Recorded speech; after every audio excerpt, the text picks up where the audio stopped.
Hi guys, welcome back to my channel. This is Sid, the Garage Boy. Before we get into anything, I just wanted to mention, please subscribe to my channel, get the channel going.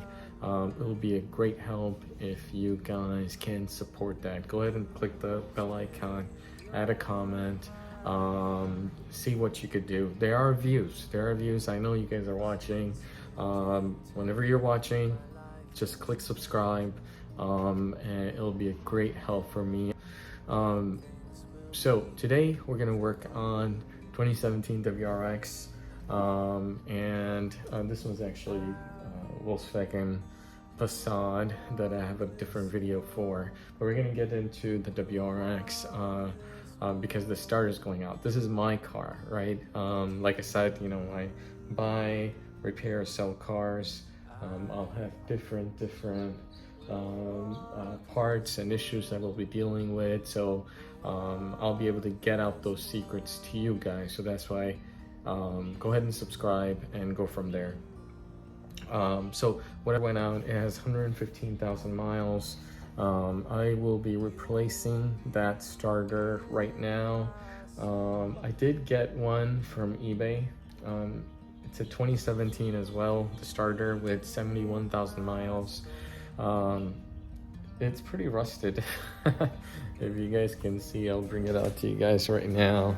I was actually hesitant to even put it on, but I did some of my own research. I actually did more. I cleaned it out, cleaned the inside out as well. I mean, it's rusted from here. This place is, as you can see, it's a it's from Bardis Mantle. I think that's Florida. But anyway, that's out to my address. So I'm gonna go ahead and cut this out. Let me cut this here, plop it up. I'll cut this out, and then we'll get on with installing it. There aren't that many videos on the starter itself, so I'll go ahead and post this video for you guys, so whoever needs help on the starter for WRX, they can do that. Now the problem is the access, right? So I'm gonna try in this video to try to access it without taking out the intercooler. Intercooler sits on top. I'm going to show you in a minute. It sits on top, and it's blocked from everything. If you take out the intercooler, great. I don't want to do that. It takes a lot of time to take it out and put it back in and everything. I don't want to mess with it. I'd rather just sneak in the back, take out the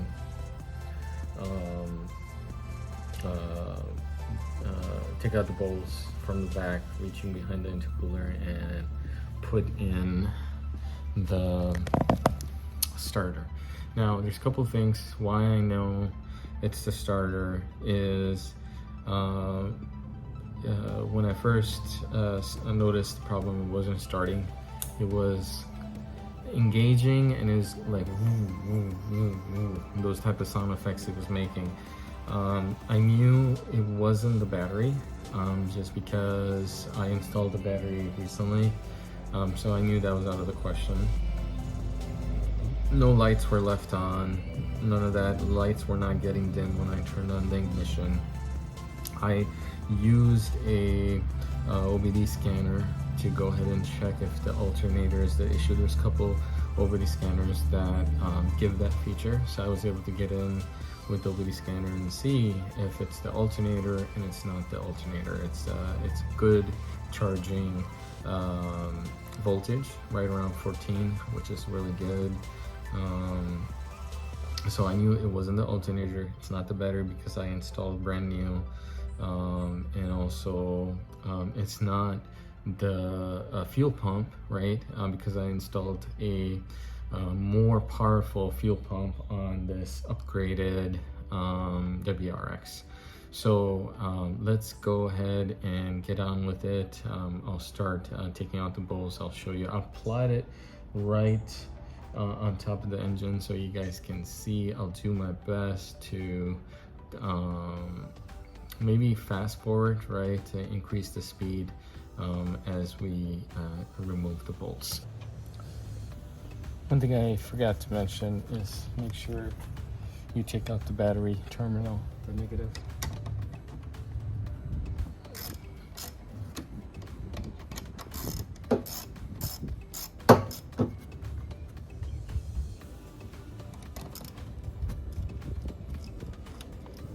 Get it out of the way.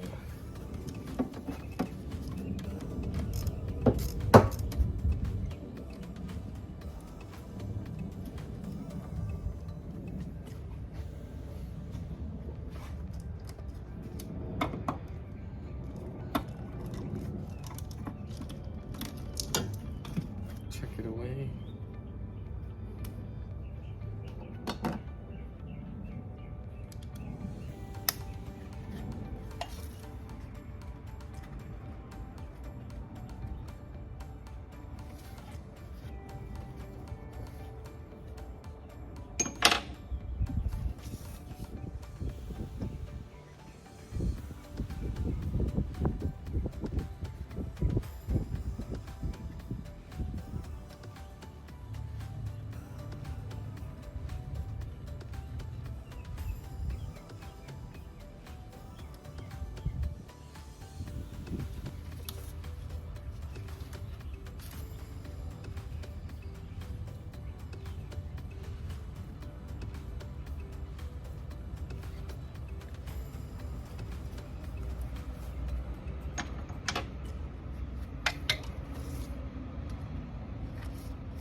These bolts right here, I'm guessing they're right around 14 millimeter, but let's go ahead and check first.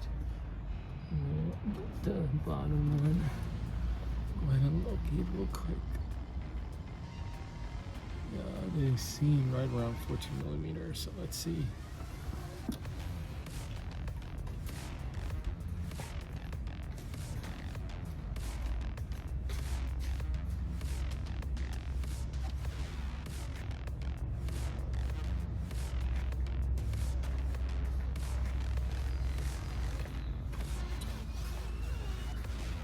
These bolts actually sit right on your engine itself, right? So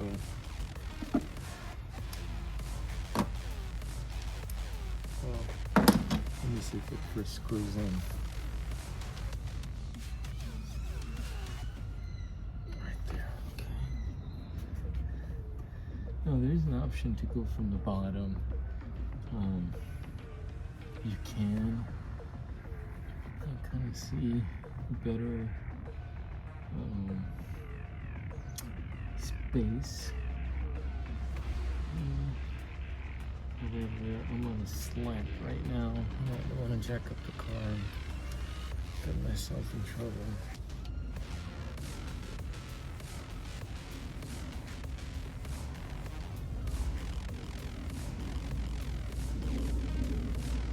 Yeah, I guess was correct. My only concern was now the movement I would require for that.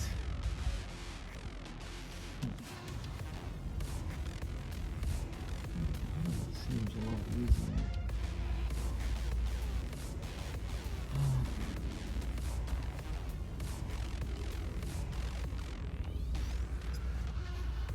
Sure, I'm gonna get in there.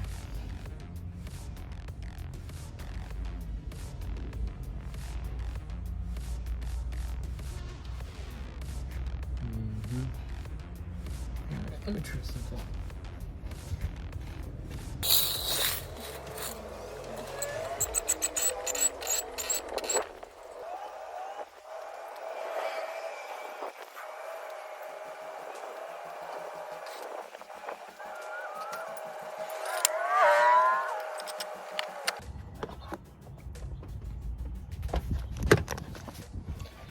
Actually, let me just first show you where the starter is. It's been difficult to show. That's the starter right there as I'm pointing. Okay, right there. No, I'm touching it. It's even difficult to see from there. That's your starter. Okay, so I'm gonna reach behind over here and take out the bolts.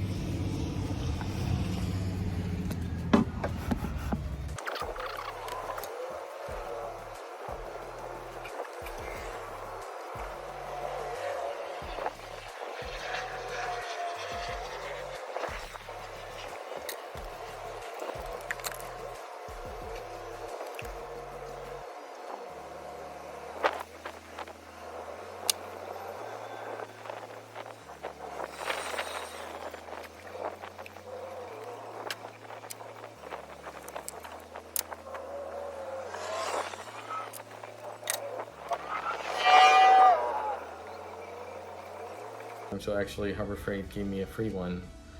Just so you know, whenever you get Harbor Freight tools like Pittsburgh, you know, whatever their name brands are, they give you a free one if it breaks. So here's the 14 millimeter screw that came out of here from this side. So it was basically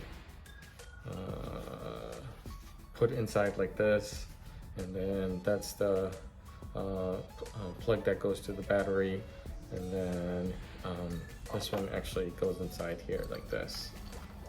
Okay, so how did I take it out? I went from the bottom, so I think it was just a lot easier. I still needed the swivel because from the bottom I had to kind of reach like this and kind of torque it, and I'll take out the screws. It took longer than I thought. I'm gonna go ahead and install it right now and let you know if it starts up. I'll record that as it starts up and get on a ride in the Subaru. All right, I'll be right back.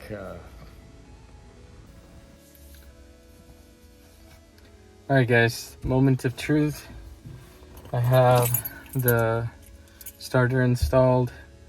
Like I said, it was pretty tough. It was definitely pretty tough. If I had taken the intercooler from the top off, I think it would have been a lot better for sure. However, I chose to do it the harder way. I got stuck in being stubborn on that, and like I said, in retrospect, I should have taken the intercooler off. It would have been a lot easier, honestly. The problem is that getting that intercooler on in between the two areas, it was just so difficult last time. So not sure. I leave it up to you guys how you guys want to do it. Like I said, it you know the location now where it's at. It's a the one that connects to the engine is 14mm bolt. And then we have a 12mm nut that you have to remove for the battery plug that goes on. And again, I told you why I thought it was the starter, so we'll know if I'm telling if I have the right diagnosis, right? Okay, let's see.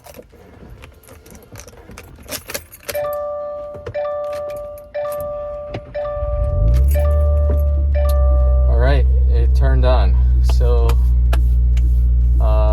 it gave me a scare a little bit. It didn't budge, but afterwards it was able to budge. Let me go ahead and drive it and make sure everything's fine. Yeah, there you go. I'm just in my neighborhood, kind of driving around. Don't really need to put the seatbelt on. So, yeah, everything looks good. It's starting. I'm gonna go ahead and shut it off one more time and see if it's starting again. But looks like it was a starter, and it turned on right away. Last time it was giving me some problems. It was sometimes turning on and sometimes turning not turning on. So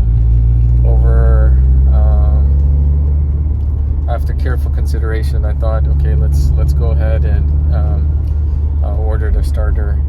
I told you I got it from eBay. I'll leave you a link where exactly I got it from, which company. And yeah, I'm gonna go ahead and close the video. Like I said, please go ahead and subscribe. I'm gonna go ahead and keep giving you these type of videos. I'm gonna try to give you as many secrets as possible on repairs on cars, so you won't miss out on that. So please go ahead and subscribe. I know you guys are watching. I mean, I see it, so you guys are liking the videos, so just go ahead and subscribe. Okay, all right, thank you guys, take care, bye.